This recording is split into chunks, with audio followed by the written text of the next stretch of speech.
42도 폭염 속 독일 드레스덴에서 80대 노인이 열차 안에서 쓰러졌습니다. 구급차는 출발했지만 교통마비로 30분간 꼼짝없이 갇혔죠. 완벽하다던 독일의 기후재난 시스템을 설계한 환경부 전문가 마르타. 그녀는 절망했습니다. 30년 전 책에 없는 개발도상국이라고 무시했던 한국. 과연 독일과 다를까요? 편견을 확인하려 서울로 떠난 그녀 앞에 펼쳐진 충격적인 현실. 명동거리에서 쓰러진 택배기사를 구하는 건 공무원이 아니었습니다. 7분 만에 도착한 구급차, 자발적으로 움직이는 시민들, 규정보다 사람이 먼저인 도시. 독일 전문가의 눈에서 흘러내린 눈물의 진짜 이유는 무엇일까요? 저는 그날을 평생 잊을 수 없습니다. 2023년 7월 17일, 드레스덴의 기온이 42도를 넘나들던 바로 그날 말이죠. 아침부터 제가 설계한 기후재난 대응 시스템에는 경고등이 들어왔어요. 하지만 시스템은 완벽했습니다. 적어도 저는 그렇게 믿고 있었죠.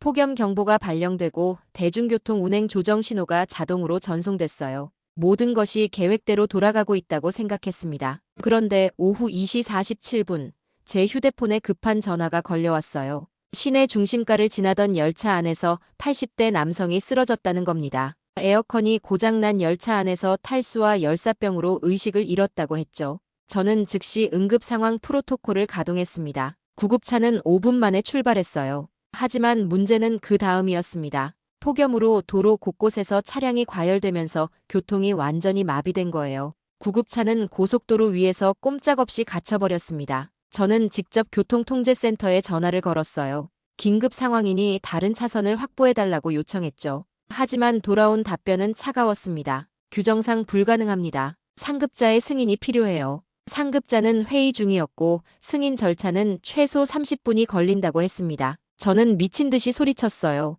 사람이 죽어가고 있다고요. 하지만 시스템은 냉정했습니다. 그리고 그 순간 제가 만든 완벽한 시스템이 얼마나 무력한지 깨달았죠. 결국 80대 남성은 병원에 도착하기 전에 세상을 떠났습니다. 구급차가 도착했을 때는 이미 너무 늦었어요. 저는 그 순간 무너져 내렸습니다. 제가 설계한 시스템, 10년 동안 자랑스러워했던 그 모든 것들이 한순간에 무의미해졌어요. 그날 밤 교통부 장관 브리너가 기자회견을 열었습니다. 그는 이렇게 말했어요. 시민들이 규정을 지키지 않아서 발생한 불행한 사고입니다. 저는 텔레비전 앞에서 주먹을 쥐었습니다. 분노와 절망감이 동시에 밀려왔어요. 이것이 제가 믿어왔던 독일의 시스템이었습니다. 완벽하다고 생각했던 그 모든 것들이 한 사람의 생명 앞에서는 이렇게 무력했던 거죠. 사건 이후 책임 공방이 시작됐습니다. 국가기상청은 저희를 불러다가 이렇게 말했어요. AI 시스템에는 아무런 이상이 없었습니다. 예측도 정확했고요. 맞는 말이었어요. 저희 시스템은 폭염을 정확히 예측했고 모든 경보를 제때 발령했습니다. 하지만 그게 전부였죠. 예측은 완벽했지만 대응은 엉망이었어요. 교통청 담당자는 더 가관이었습니다. 저희는 명령이 없으면 아무것도 할 수 없어요. 절차를 따라야 하니까요. 저는 그 순간 소름이 돋았습니다. 사람이 죽어가는데 절차가 우선이라니요. 저는 10년 동안 이런 시스템을 만들어 온 자신이 부끄러웠어요. 언론의 질타는 더욱 매서웠습니다. 신문 일면에는 제 사진과 함께 이런 제목이 실렸죠. 완벽한 시스템의 완전한 실패. 저는 하루아침에 독일 전체의 원망을 받는 사람이 됐습니다. 그러던 어느 날 문득 30년 전 기억이 떠올랐어요. 1992년 서울에서 열린 기후변화 컨퍼런스에 참석했을 때였죠. 그때 저는 막 박사과정을 마친 젊은 연구원이었습니다. 서울 지하철에서 정전 사고가 있었어요. 에어컨이 멈추고 사람들이 갇혔죠. 저는 그 모습을 보며 동료에게 말했었어요. 역시 개발도상국은 이런 식이야. 체계적이지 못해. 그리고 30년이 지나서 바로 그 독일에서 똑같은 일이 벌어진 겁니다. 아니, 더 심각했어요. 우리는 모든 걸 예측했지만 아무것도 하지 못했거든요. 저는 그날 밤 침대에 누워 생각했습니다. 한국은 어떨까요? 30년이 지난 지금도 그때와 똑같을까요? 아니면 뭔가 달라진 게 있을까요? 하지만 저는 이미 답을 정해놨어요. 거기선 30년 전에도 지하철이 멈췄으니까 한국은 안 될 거야. 절대 안 돼. 1992년 서울. 그 기억이 계속 저를 괴롭혔습니다. 당시 저는 27살이었어요. 독일에서 환경공학 박사과정을 밟고 있던 촉망받는 연구원이었죠. 서울 컨벤션 센터에 도착했을 때부터 충격이었습니다. 7월 중순인데도 에어컨이 제대로 작동하지 않았어요. 정전이 수시로 일어났고 회의실은 찜통 같았습니다. 저는 동료들과 이런 대화를 나눴어요. 역시 아시아는 이런 식이네. 기본적인 인프라도 제대로 안 돼. 더 큰 충격은 회의 중에 일어났습니다. 제가 발표하는 도중 통역기가 고장났어요. 저는 영어로 계속 설명하려고 했지만 한국 측 참석자들이 이해하지 못하는 눈치였죠. 그때 한국 환경부 관계자가 이렇게 말했습니다. 죄송합니다. 저희 수준이 이 정도라서요. 저는 그 말에 깊이 상처받았어요. 하지만 동시에 오만했던 것도 사실입니다. 속으로 이렇게 생각했거든요. 역시 한국은 과학적이지 못한 나라야. 체계적인 시스템을 이해할 수 없을 거야. 호텔로 돌아가는 길도 험난했습니다. 택시 에어컨은 고장났고 운전기사는 영어를 전혀 못했어요. 저는 땀범벅이 되어 호텔에 도착했죠. 그리고 다이어리에 이렇게 적었습니다. 한국은 아직 갈 길이 멀다. 기술보다는 정신이 문제인 것 같다. 그 편견이 30년 동안 제 머릿속에 박혀 있었어요. 한국 하면 떠오르는 건 정전, 고장난 에어컨, 체계 없는 시스템이었습니다. 저는 그런 나라에서 제대로 된 기후재난 대응이 가능할 리 없다고 믿어왔죠. 하지만 드레스덴 사건 이후 그 확신이 흔들리기 시작했습니다. 우리가 그렇게 자랑하던 독일의 시스템도 결국 한 사람의 생명을 구하지 못했잖아요. 그렇다면 다른 나라들은 어떨까요? 특히 한국은 정말 30년 전과 똑같을까요? 저는 점점 궁금해졌습니다. 하지만 동시에 두려웠어요. 만약 한국도 우리와 똑같다면 결국 전 세계 어디든 마찬가지라는 뜻이거든요.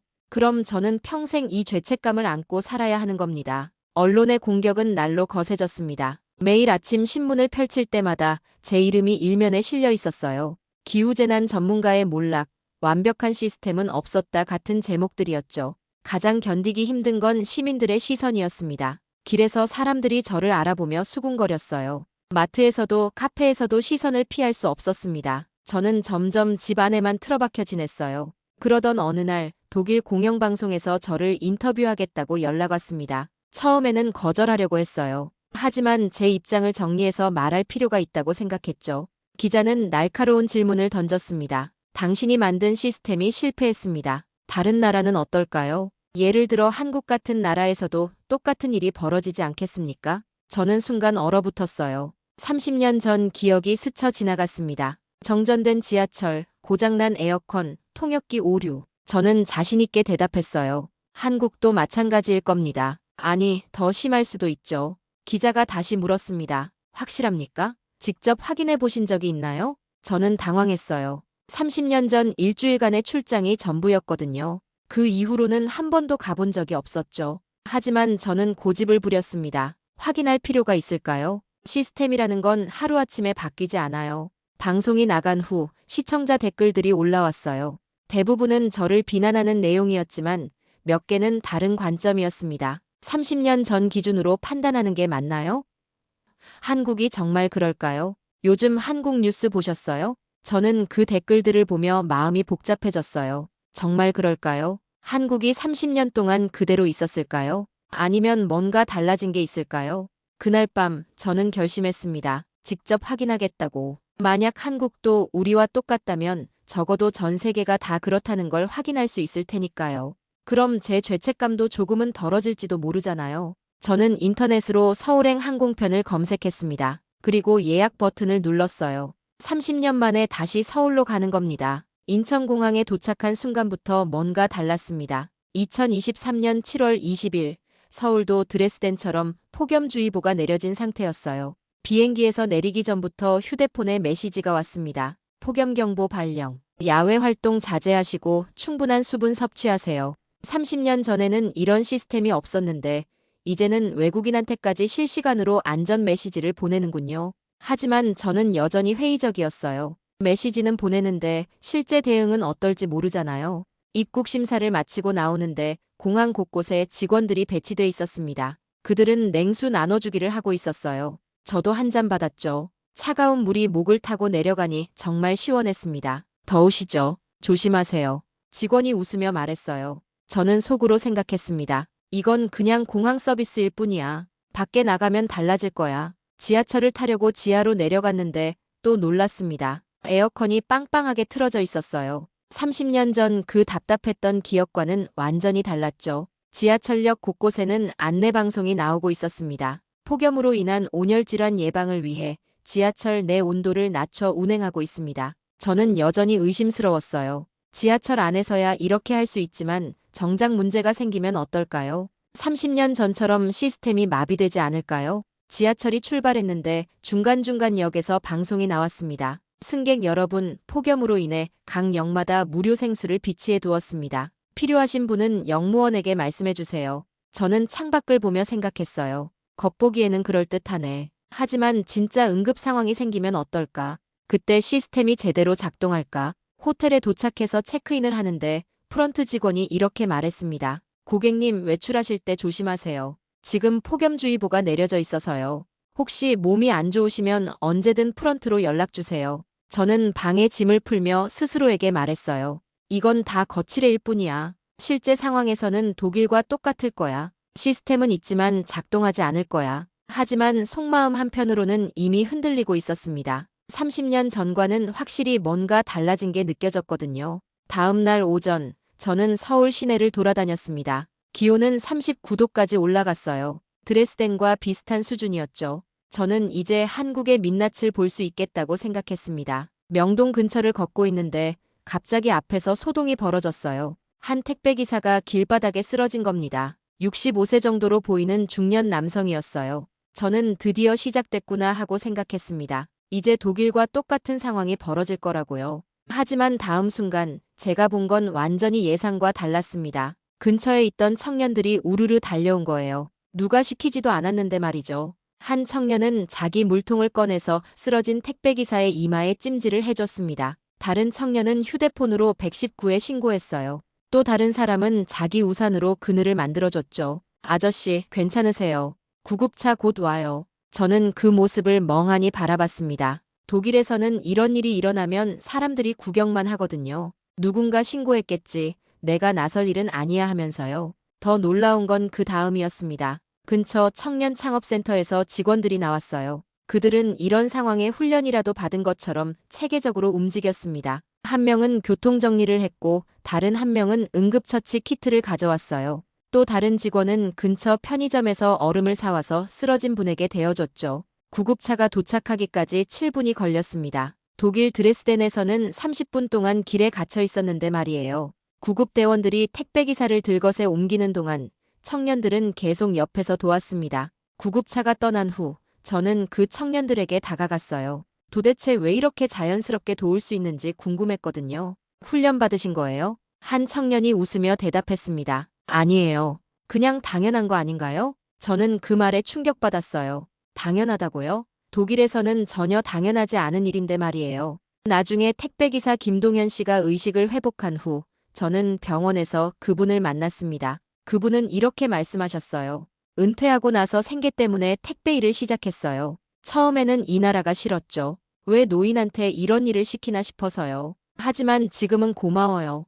이런 일이 생겼을 때 사람들이 도와주니까요. 저는 그날 밤 호텔에서 잠을 이룰 수 없었습니다. 독일에서는 불가능했던 일이 한국에서는 자연스럽게 일어났거든요. 다음 날부터 저는 본격적으로 서울의 폭염 대응 시스템을 관찰했습니다. 하지만 제가 찾던 건 시스템이 아니라 사람이었어요. 종로구청 앞에 가보니 대학생 자원봉사자들이 텐트를 쳐놓고 있었습니다. 그들은 지나가는 시민들에게 생수와 부채를 나눠주고 있었어요. 저는 한 학생에게 물어봤습니다. 누가 시켜서 하는 거예요? 아니에요. 저희가 자발적으로 하는 거예요. 작년에도 했거든요. 작년에도요? 저는 놀랐어요. 이게 일회성이 아니라는 뜻이잖아요. 체계적으로 매년 반복되는 활동이라는 거죠. 더 놀라운 건 그들의 준비성이었습니다. 단순히 물만 나눠주는 게 아니라 온열질환 증상을 알려주는 팸플릿도 준비했어요. 여러 언어로 번역된 것까지 있었습니다. 외국인 관광객들도 많이 지나다니시거든요. 그분들도 챙겨야죠. 저는 그 말을 듣고 소름이 돋았어요. 독일에서는 자국민도 제대로 챙기지 못했는데 여기서는 외국인까지 신경 쓴다는 거잖아요. 지하철역에서도 비슷한 모습을 봤습니다. 역무원들이 승객들의 컨디션을 수시로 확인하고 있었어요. 몸이 안 좋아 보이는 사람이 있으면 먼저 다가가서 괜찮은지 물어봤죠. 할머니, 괜찮으세요?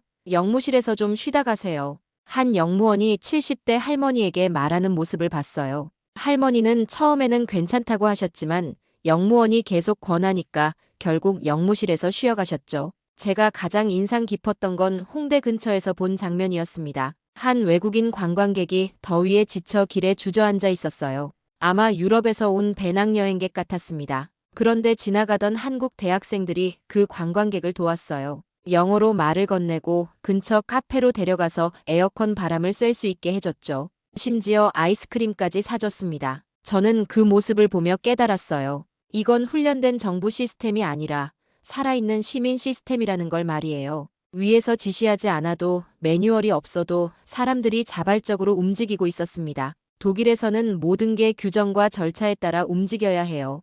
규정에 없으면 아무도 움직이지 않죠. 하지만 여기서는 달랐어요. 규정보다 사람이 먼저 움직이고 있었습니다. 저는 그날 밤 호텔방에서 30년 전 일기를 다시 읽어봤어요. 한국은 아직 갈 길이 멀다. 기술보다는 정신이 문제인 것 같다. 이제 그 말의 의미를 완전히 뒤바꿔서 이해하게 됐습니다. 기술보다 정신이 중요하다는 게 문제가 아니라 장점이었던 거예요. 서울에서의 마지막 날, 저는 한강공원을 걸었습니다. 40도가 넘는 폭염 속에서도 사람들이 나와 있었어요. 하지만 위험하지 않았습니다. 곳곳에 그늘막이 설치돼 있었고 무료 급수대가 있었거든요. 더 놀라운 건 시민들 스스로가 서로를 챙기고 있다는 점이었어요. 할아버지 할머니들이 벤치에 앉아 쉬고 계시면 지나가던 젊은이들이 물을 갖다 드렸습니다. 아무도 시키지 않았는데 말이에요. 저는 그 순간 깨달았어요. 30년 전 제가 본 한국과 지금의 한국은 완전히 다른 나라라는 걸요. 아니, 어쩌면 30년 전에도 이런 모습이 있었는데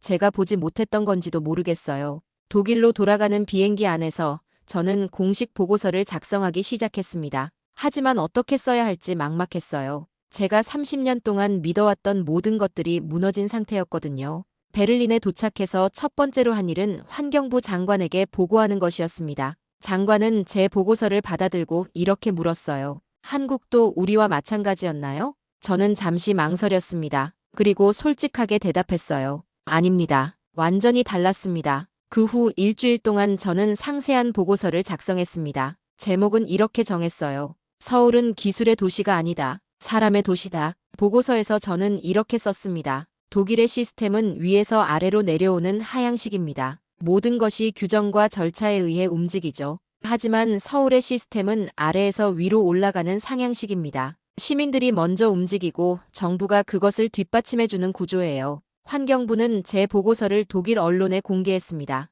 반응은 폭발적이었어요. 독일 환경 전문가가 본 한국의 기적이라는 제목으로 대서특필됐죠. 하지만 일부에서는 저를 비난했습니다. 자국을 비하하고 남의 나라를 치켜 세운다는 거였어요. 저는 그런 비난에 이렇게 답했습니다. 저는 사실을 말한 것뿐입니다. 우리가 배워야 할 게 있다면 배우는 게 맞아요. 가장 어려웠던 건 드레스덴 유족들을 만나는 일이었습니다. 돌아가신 80대 남성의 아들이 저를 찾아왔어요. 저는 그분 앞에서 무릎을 꿇었습니다. 죄송합니다. 제가 만든 시스템이 아버님을 구하지 못했습니다. 그분은 저를 일으켜 세우며 말했어요. 당신만의 잘못은 아니에요. 우리 모두의 잘못이죠. 하지만 저는 알고 있었어요. 제가 30년 동안 안주해왔다는 걸요. 독일의 시스템이 최고라고 믿으며 다른 나라에서 배울 게 있다는 생각은 전혀 하지 않았거든요. 마지막 기자회견에서 저는 이렇게 말했습니다. 나는 과거를 기준으로 판단했고 서울은 미래를 기준으로 움직였다.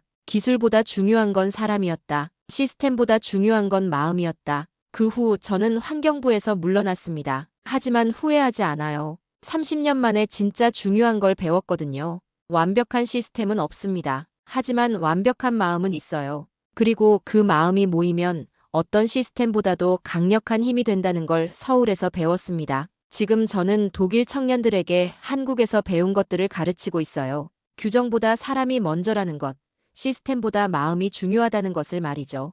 그리고 그들은 점점 변하고 있습니다. 30년 전에 저처럼 편견에 갇혀있던 그들이 조금씩 달라지고 있어요.